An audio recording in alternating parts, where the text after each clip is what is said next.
ہم ٹھیک نہیں ہوتے، روز روز اٹھنے والے جنازے ہماری اصلاح نہیں کرتے، ہمارے دل پر غفلت کی چادر ہے۔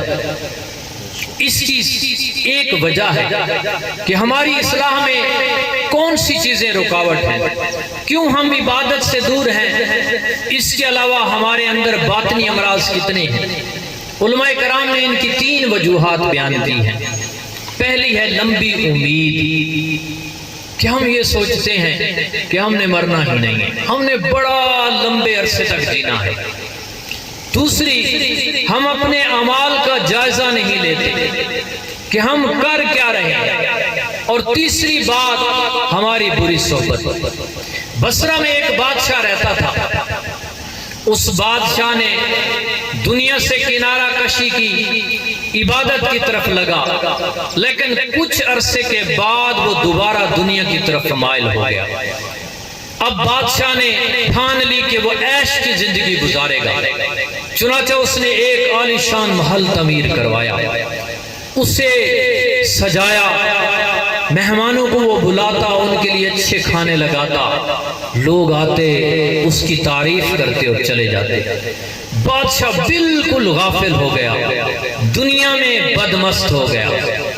اس نے اپنے دوستوں کو بلایا، امراء کو یعنی امیر لوگوں کو بلایا، وزیروں کو بلایا، کہا دیکھو میں کس طرح سکون کی زندگی اور عیش کی زندگی گزار رہا ہوں، میں چاہتا ہوں میرے بیٹے بھی اسی طرح عیش اور سکون کی زندگی گزاریں، تم میرے پاس رہو، مجھے مشورے دو تاکہ میں ان کے لیے عالی شان محلات بناؤں۔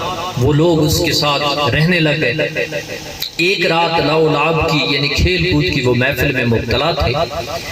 محل کے ایک کونے سے ایک غیبی آواز آئی۔ غیبی آواز اس کو کہتے ہیں جو سننے والا جو ہے دکھائی نہ دے۔ اس غیبی آواز نے کہا، اے عمارتیں بنانے والے، اے موت کو بھول جانے والے، موت لکھی جا چکی ہے، لوگ خود ہنسے یا دوسروں کو ہنسائیں، ان کے لیے موت لکھی جا چکی ہے۔ عمارتیں نہ بنا، ریاضت کر، عبادت کر تاکہ تیرے گناہ معاف ہوں۔ جب سب نے یہ آواز سنی تو سب ڈر گئے۔ بادشاہ نے اپنے ساتھیوں سے کہا کہ جو چیز میں محسوس کر رہا ہوں کیا تم محسوس کر رہے ہو؟ انہوں نے کہا بادشاہ آپ کیا محسوس کر رہے ہیں؟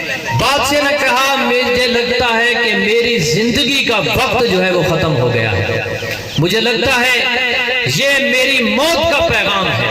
انہوں نے کہا نہیں بادشاہ، اللہ آپ کی عمر لمبی کرے، آپ بڑی سلامت رہیں۔ اس نے کہا نہیں۔ اس کے بعد بادشاہ نے وہاں پر موجود تمام لوگوں کو گواہ بنا کر اللہ پاک کی بارگاہ میں توبہ کی، اے مالک و مولا، میں تیرے جو یہاں پر موجود بندے ہیں ان کو گواہ بنا کر توبہ کرتا ہوں۔ نعرہ تکبیر، نعرہ رسالت، علماء اہل سنت، کہ میں گواہ بنا کر توبہ کرتا ہوں کہ یا اللہ پاک اگر تو نے مجھے زندہ رکھنا ہے تو اپنی اطاعت و فرما برداری پر رکھ، اور اگر میری موت کا وقت آ چکا ہے تو میرے گناہ بخش دے اور مجھ سے راضی ہو جا۔ اب بادشاہ یہی التجا کر رہا تھا کہ اس کے دل کا درد بڑھتا گیا اور جلد ہی اس کی زبان پر تکرار ہوا، اللہ کی قسم موت، اللہ کی قسم موت۔ انہی الفاظ پر بادشاہ کا انتقال ہو گیا۔ فقہاء کرام فرماتے ہیں اس بادشاہ کا انتقال توبہ پر ہوا ہے۔ حدیث پاک میں ہے کہ جو توبہ کر لیتا ہے پکی اور سچی توبہ بندے کے گناہ معاف کر دیتی ہے۔ تو یہ آج کا یہی پیغام ہے کہ ہم نے اپنی موت کو یاد رکھنا ہے، لمبی امیدوں کے چنگل سے اپنے آپ کو بچانا ہے، کیونکہ یہ ہمیں غفلت کے اندھیرے کی طرف جال رہی ہیں۔ اور یہ مہینہ چل رہا ہے سفر، اس کو لوگ منحوس کہتے ہیں، حالانکہ پیارے آقا صلی اللہ علیہ وآلہ وسلم نے فرمایا لا سفر، سفر کچھ بھی نہیں۔ پیارے آقا صلی اللہ علیہ وسلم نے اپنی بیٹی مبارک کی شادی بھی اسی مہینے میں کی، تو اصل جو